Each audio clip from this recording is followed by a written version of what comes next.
Fala pessoal, sejam todos muito bem-vindos a mais um vídeo aqui no canal do JP Fará. Eu sou João Pedro Fará e no vídeo de hoje eu vou trazer a minha opinião sobre essa classificação polêmica do Botafogo contra o Sergipe na primeira fase da Copa do Brasil. Também vou projetar esse clássico entre Flamengo e Vasco pelo Campeonato Carioca no domingo e também os tricolores, a expectativa finalmente do retorno do ídolo Marcelo. Tudo isso e muito mais depois da vinhetinha.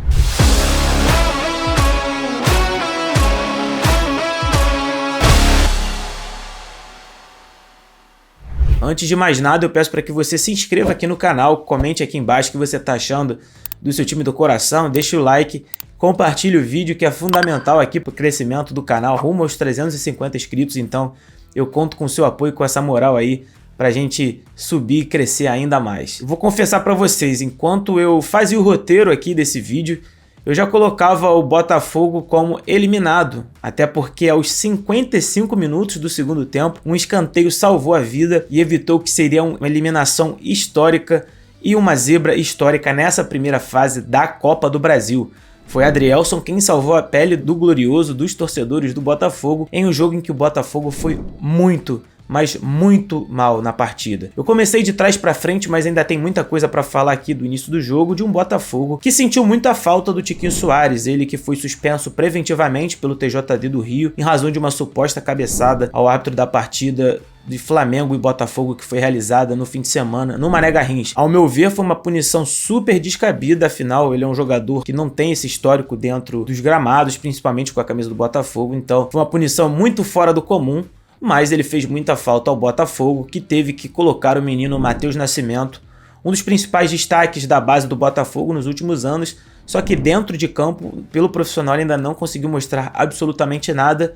E isso preocupa muito o torcedor alvinegro, que pede reforços principalmente para o ataque. O Botafogo até anunciou a contratação do lateral direito de Plácido, que veio do Lanús, mas para a posição de centroavante tem que contratar, está precisando. Mas falando novamente do jogo, o campo ruim atrapalhou bastante também o andamento do jogo do Botafogo, que é um time que gosta de ter a bola, gosta de tocar, mas o primeiro tempo foi muito abaixo. O Luiz Castro até tentou mexer no esquema, colocar a equipe para frente, só que ainda no primeiro tempo o Botafogo tomou o gol do Sergipe, uma equipe super organizada, uma equipe que se defendia muito, fez muita catimba, é natural, até porque está enfrentando um adversário do tamanho do Botafogo. Quando você faz um gol, a tendência é que você queira valorizar, e também uma equipe que tem uma força física, e o Botafogo encontrou muitas dificuldades, o que é assim preocupante, afinal é uma equipe que sim disputa a Copa do Nordeste, o Sergipe, perdeu para o Fortaleza, jogou contra o Vitória, mas que está em um nível muito abaixo do Botafogo. A folha salarial do Sergipe, para vocês terem ideia, não chega a R$200 mil.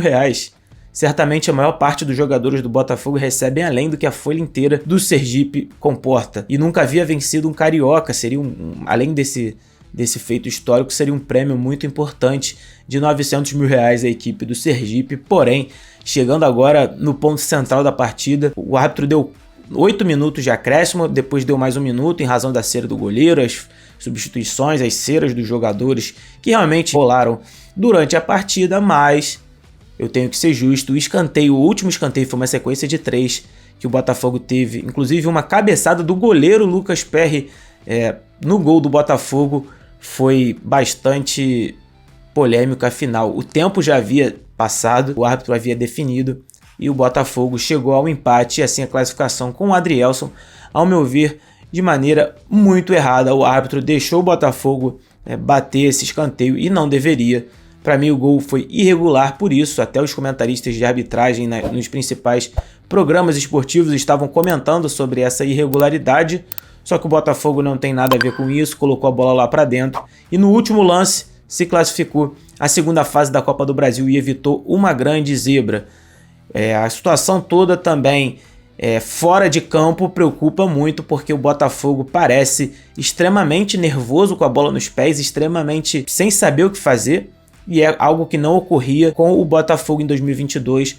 A tensão está muito nítida entre os jogadores. E aí vamos ver se o Botafogo vai se reforçar, tem que contratar novas peças para a disputa do Campeonato Brasileiro. E se quiser realmente vencer a Copa Sul-Americana. Um ponto negativo nessa partida foi o final do jogo, a invasão do presidente do Sergipe, além de alguns torcedores.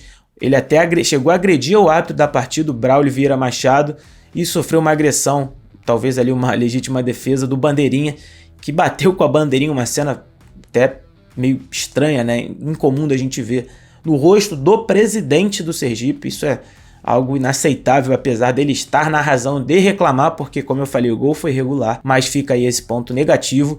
E uma classificação do Botafogo que dá aquele alívio, aquela respirada ao time alvinegro e ao torcedor, tanto que os jogadores comemoraram mais do que deveriam também, só que ao mesmo tempo liga o sinal de alerta, porque o Botafogo tem camisa e tem time para se classificar contra o Sergipe sem tanta dificuldade. Quero saber de você o que você achou desse jogo entre Botafogo e Sergipe, Sergipe e Botafogo, classificação do alvinegro. E agora no domingo, em cenários completamente diferentes, Flamengo e Vasco se enfrentam no Maracanã, o que para mim vai ser o clássico mais disputado dos últimos anos entre Flamengo e Vasco, muito pelo fato do Flamengo vir o início de ano com muitas frustrações, né? 2 vices e uma eliminação. E o Vasco vem de uma construção de um projeto sólido. O Maurício Barbieri já está conseguindo dar uma cara a esse time e Vasco vem em constante evolução. O Flamengo tem boas chances de jogar com o time titular, deve utilizar os jovens, sobretudo o Matheus Gonçalves, que entrou muito bem na final do Flamengo e Independiente Del Valle no segundo jogo. E deve ir sim com força máxima e se vencer será campeão da Taça Guanabara, enquanto o Vasco, se perder, deve ser eliminado. A chance vai ser muito difícil de se classificar às semifinais do Carioca.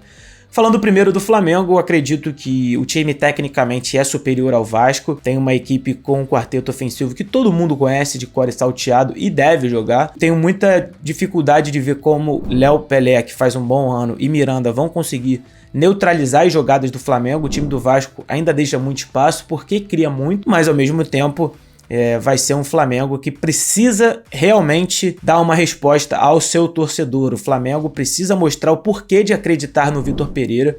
O jogo contra o Del Valle foi muito abaixo novamente do que o Flamengo pode e deve apresentar. Então nada melhor do que uma oportunidade de um clássico contra um rival que vem em constante evolução para dar essa resposta. Acredito novamente que tecnicamente o Flamengo é superior, mas enfrenta o Vasco, que vai ter o seu maior teste da temporada desde que o Maurício assumiu a equipe. Fez um bom clássico quando perdeu para o Fluminense, enfrentou o Botafogo a maior parte do tempo com 2 a mais e agora vai ter o seu maior rival, o time que o Vasco tem 2 vitórias apenas nos últimos 22 jogos, o que é um número extremamente preocupante ao torcedor vascaíno, mas que tem grandes chances de fazer um jogo, né, disputar agora de igual para igual, aquela famosa frase. E vai ter também o retorno do Andrei Santos. Ele foi anunciado pelo Vasco e já está regularizado, tem boas chances, não sei se ele será titular. Eu não começaria com o Andrei Santos de titular, deixaria ele no banco e entraria com Barros, Rodrigo e Jair, além do Capasso, zagueiro argentino, que também tem boas chances de estar à disposição de Maurício Barbieri, assim como Figueiredo e Robson. A minha análise é de que o Flamengo é sim favorito, como eu falei, pelo entrosamento e pela qualidade técnica do time, porém bem menos do que todos nós facilmente esperávamos no início do ano. Eu duvido que alguém, você aí que está assistindo, achava que o jogo poderia ter esse ar tão parelho assim como parece. Só que a pressão é muito maior para o lado do Flamengo e o Vasco vem bem nos clássicos, vem conseguindo disputar contra Fluminense e contra Botafogo, que são 2 equipes tecnicamente superiores e mais entrosadas. Então eu estou bastante curioso para ver como vai ser esse clássico no domingo às 18h10 da noite. Mais de 55 mil ingressos vendidos, certamente vai chegar próximo à lotação máxima. E como não fujo aqui dos palpites, meu palpite vai ser 1 a 1 esse clássico entre Flamengo e Vasco. E claro, vai ter pós-jogo nas minhas redes sociais.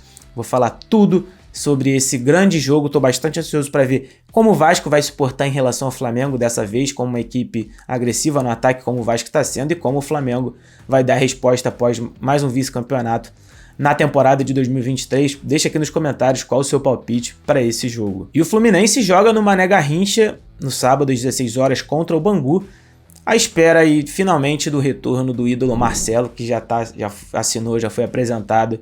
E é sim o principal tema do Fluminense desde o final da semana passada, o retorno de um dos maiores jogadores da história do Real Madrid, um dos maiores jogadores da posição lateral esquerda, e tem muita chance, muita mesmo, de ajudar o tricolor no tão sonhado título da Libertadores. Acredito que o Marcelo não vem aqui a passeio, como eu já falei em outros vídeos, ele vai conseguir bastante agregar nessa equipe, nesse esquema do Fernando Diniz.